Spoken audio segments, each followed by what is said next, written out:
বন্ধুরা, কাতলা মাছের ঝাল কী করে করব দেখো। এখানে জল দিয়ে দিয়েছি, সব কিছু ফোড়ন দিয়ে মশলা দিয়ে জল দিয়ে দিয়েছি। এবার জলের উপর জল উঠে যাচ্ছে, দেখো এই আস্তে আস্তে করে জলের উপর জল উঠে যাচ্ছে। এবার কলাগুলো দিয়ে দেবো,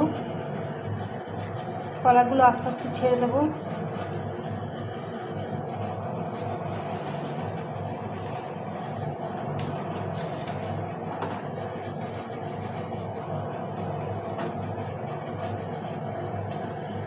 কলাগুলো আস্তে আস্তে ছেড়ে দিয়েছি, এবার মাছগুলো ছেড়ে দেবো।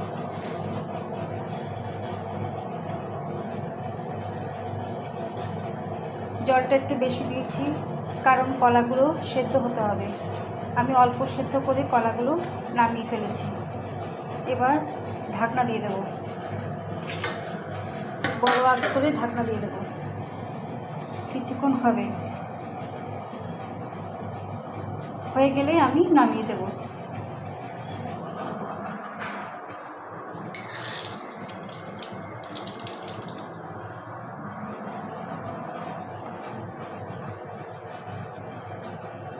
বন্ধুরা, তোমরা কীভাবে রান্না করো আমাকে কমেন্ট করে জানাবে, তাহলে আমারও দেখলে কিছু শেখা যাবে।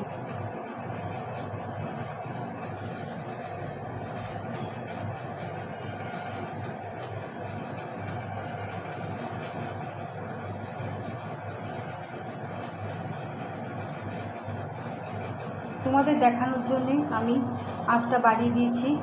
আঁচটা কমিয়ে দিয়ে অনেকক্ষণ ধরে সেদ্ধ করতে হয়, প্রায় 1 ঘন্টার মতন, 1-1.5 মিনিটের মতন সেদ্ধ করে দেবে।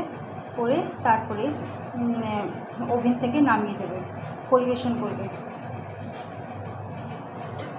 দেখো দেখাচ্ছি তোমাদেরকে, এ দেখো রঙটা এরকমই হবে।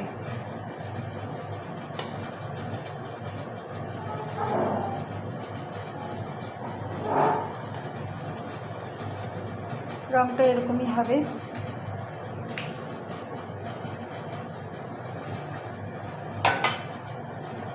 কারণ যেহেতু ডাল খাবো না, সেহেতু জল একটু বেশি দিয়েছি।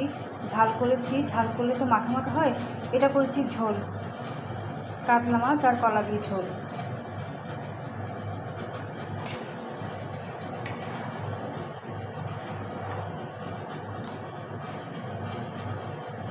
এবার আঁচটা ছোট করে দিচ্ছি।